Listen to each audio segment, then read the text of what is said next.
Hello children, so today we are going to study our third chapter of geography, which is called our changing earth. So you know children, you already know about that, what are the things or what are the how the earth looks like on the surface, means what are the things are available on the earth surface, which is called your environment in your first chapter.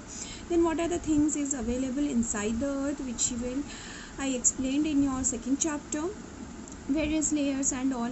Okay, so in this chapter we are going to read our changing earth. Okay, so how does the earth change takes place inside the earth as well as on the earth surface? What are the things are being getting changed inside the earth surface as well as in the earth surface? What is the reason behind that? If it is changed, then what will be the consequences, or as a result what we are getting? Okay, so like this, the first it is started with your, so you know children, so lithosphere is the solid portion rock which is found on the earth surface, or which is the upper part of the portion of the earth surface, which is called your lithosphere. So lithosphere, inside the lithosphere several lithospheric plates are there. Okay, so we can define the lithospheric plates like way. The earth crust consists of several big or small plates or slab like structure, okay, and which carry the continents as well as in the ocean floors. Okay, so these lithospheric plates, how does it made? So these lithospheric plates made by the lithosphere. When the lithosphere is broken into number of plates, it make or it create the lithospheric plates. Then you will be surprised that you know that our earth, means where we are standing on the earth, where we are walking, or on the earth where we are running, okay, doing many more activities like construction work and like you're making industries, agriculture and all the many more things, or setting the houses, buildings, means all the surface, means all the activities that we are doing on the earth surface, isn't it? So these earth surface, inside that you know that it is moving. Okay, so you know that. So how? But we can't feel this movement, isn't it? So why? What is the reason why? If it is moving, the inside the earth surface is moving, so why we are not feeling that movement? Why? The reason is it moves very slowly, or we can say just a few millimeters each year, or in 1 year it moves a very few millimeters. Okay, so this is because of the movement due to the molten magma which is present inside the earth surface, or near to the core layers of the earth surface. Okay, so this molten magma moves, or due to this molten magma, this will result the movement of the earth in a circular manner. Okay, so then after this movement, or this movement of these plates, this causes the changes on the surface of the earth. Okay, and these earth movements divides on the basis of the forces which cause them. So two kinds of forces which are responsible for this movement of the lithospheric plates. So what are that forces? So these two forces, we can say that one is your endogenic forces, another one is your exogenic forces. So how we define the endogenic forces? So endogenic forces are the forces which work on the surface of the earth. Endogenic, okay, so which is endogenic forces which work inside the earth, okay, and exogenic forces, the forces which work on the surface of the earth. Means endogenic means inside the earth surface, and exogenic which apply or which work on outside or on the earth surface. Okay children, so these endogenic forces, by to these also can create some other certain forces or some other sub forces, okay, like your endogenic forces which create the sudden forces and dystrophic forces, and which result the earthquake, volcano, landslide and making of mountains. These all things are created or happen on the earth surface. And due to the exogenic forces which leads the erosional and depositional activity by the help of agents like your river, wind, sea caves and glaciers. Okay, so now we are going to read about that how the volcano and the earthquake will created. So you know, as I already said, this volcano and the earthquake, this can be happen due to the certain forces which will result by the endogenic forces which occur, which is responsible by the forces which takes place inside the earth surface and which create the sudden forces like your volcano and your earthquake, and which lead to the huge destruction on the earth surface. Okay, so then let me tell you how the volcano we can define or how it can create it. Okay, so if any disturbing things happen in the endogenic forces, or you know that as I already said that lithospheric plates are moving, or if any due to the human activities, if any earth is if the excessive work or load will occur on the earth surface by the human activities like your construction, drilling, mining and all. Okay, if these excessive burden that earth surface won't tolerate, then it will creating the disturbing inside the movement of the lithospheric plates. If it will create the disturbance, then automatically the it leads to the endogenic forces, create the endogenic forces, and which will lead to the sudden forces like your volcano. Then what will happen? A volcano, or it is coming out, or it is the vent through which the by on the earth crust the molten magma erupts or coming out. Okay, suddenly. Okay, so we can define like the volcano. So it is a vent opening through in the earth crust where the molten magma erupts suddenly.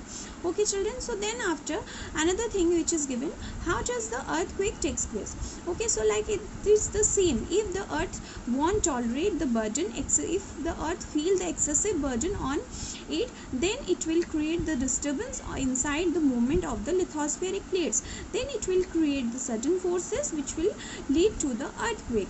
Okay, if the plates getting hit each other, then it will create inside the earth surface at the time of movement, then it will create a sudden vibration and which will absorb by the nearer to the areas. Okay, and this you can understood by the two important term which is called your focus and epicenter. Okay, so focus we can define then where the this movement or the vibration takes place, where the accident or the movement or the hit of the two plates started, which means the inside the earth surface, that is called your focus. And the epicenter, how we define the epicenter children? So epicenter is your the outside or above the earth surface, or the vibration where does the it goes, and the vibration where does it feels. Okay, so these will create the earthquake. Okay, by the vibration it goes to the nearer places where it is started or where it is originated. Okay, then how much it is the density of the heating, and that much far away this vibration goes, it can goes. Okay, and that much areas it can feel the earthquake. Okay, then after we can say that another important fact which is related with your earthquake, that we can say that several destruction or the damage which happen or which occur on the place of epicenter, which means the on the earth surface, and the gradually the strength of the earthquake, it gradually decreases from its center. Okay children, so you know children that although we cannot observe or measure the predict the earthquake, isn't it, the impact can certainly be minimized if we prepare beforehand. Okay, so some common earthquake prediction methods adopted locally by the people include studying animal behavior, like your if the fish in the ponds get agitated and snakes comes to the surface, then we can predict that it can be the chances of earthquake. Okay, so that how can we save or how can we be prepared hand before the earthquake? So we need to first do the three things which is given in your book, that the safe spot, we need to find the safe spot, like you're under a kitchen counter, table or desk against an inside corner or wall. Okay, so then stay away from home, like your fireplaces, areas around chimneys, windows and shutter including mirrors and picture frames. Okay, then we should be prepared or we should spread awareness amongst your friends friends and family members and face any disaster, we need to confidently. Then after we can say that we need to it is by the way which instrument we can measure the earthquake. So this an earthquake can be measured with the machine is called your seismograph. Okay, and the magnitude of the earthquake is measured on the Richter scale. Okay, so an earthquake of 2.0 or less can be felt only a little.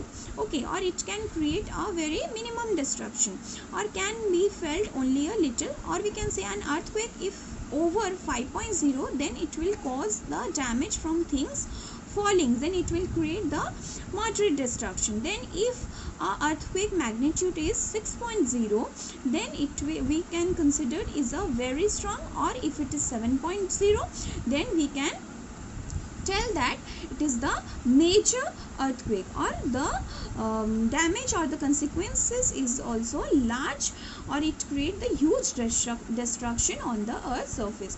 Then we can another content which is given in your chapter, which is called your major landforms. And why these endogenic and exogenic forces are important, children? Because it create the different landforms on the earth surface. Okay, so now we are going to read about that how the major landforms are created on the earth surface. So we can say this, the landscape is being continuously worn away by the two processes.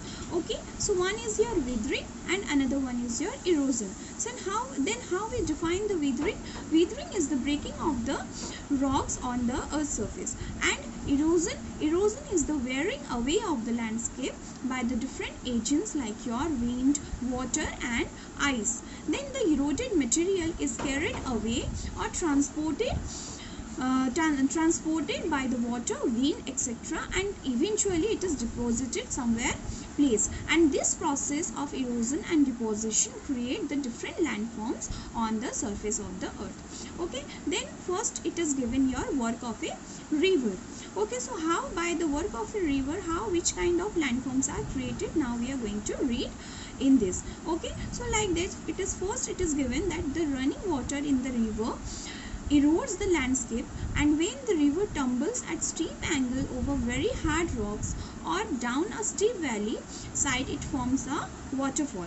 Then next one is, as the river enters the plain, it twists and turns, forming large bends known as your meanders. Then meanders is another kind of a landform. Then due to continuous erosion and deposition along the sides of the meander, the ends of the meander loop come closer and closer.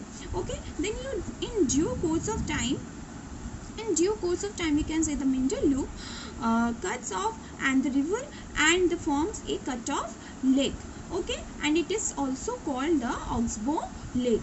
Okay, then at the time of river overflows, then it banks, and this leads to the flooding of the neighboring areas. Okay, then as it floods, deposit the layers of fine soil, or we can say other material called your sediments along its banks. This leads the formation of a flat fertile land or plain, which we named or called as floodplain. Okay, and the raised banks are called your leaves. Okay, as the river approaches the sea and speed of the flowing water decreases and the river begins to break up into a number of streams, it is called your distributaries.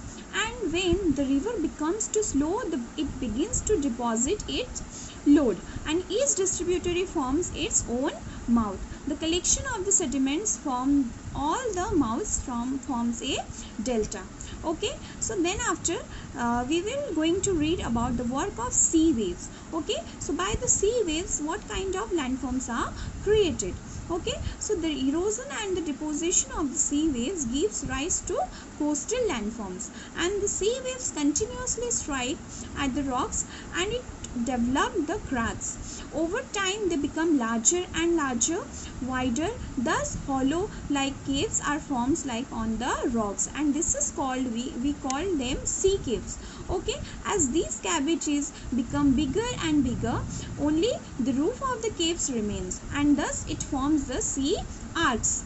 Okay, then further erosion breaks the roofs and only the walls are left. And this way, this wall like feature, or which we call them, it is a stacks. Okay, then after, sea water is called the sea cliff, and the sea waves, or we can say the steep rocky coast rising amongst vertically above the sea water, which is called your sea cliff.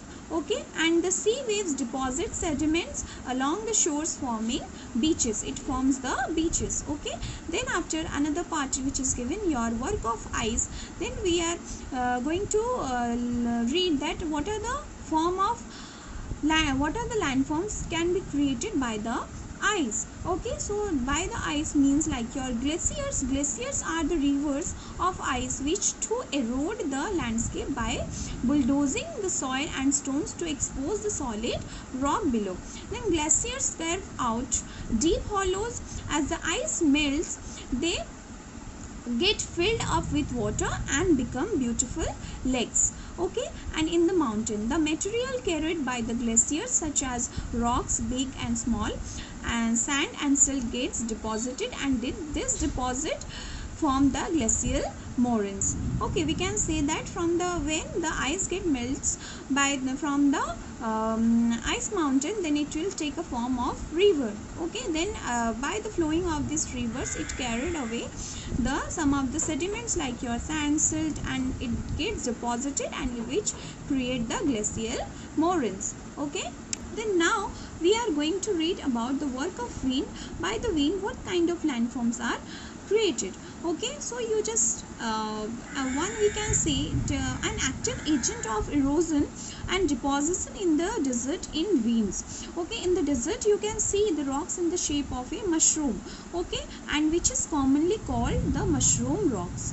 Winds erode the lower section and the rock more than the upper part. Therefore, such rocks have narrower base and wider top. And when the wind blows, it lifts and transport and from one place to another. Okay, and when it stops blowing, all the sand falls and gets deposited in a low hill-like structure. And this will create one landform, which is sand dunes. Okay, then when the grains of sand are very fine and light, then it can carry it over the very long distances. When such sand is deposited in large areas, it called your loess. It is another kind of landform which can be seen in the desert, and large deposit of loess is found in China. So that's all are given in the chapter. I hope children you all have understood this chapter clearly. So thank you. Have a good day.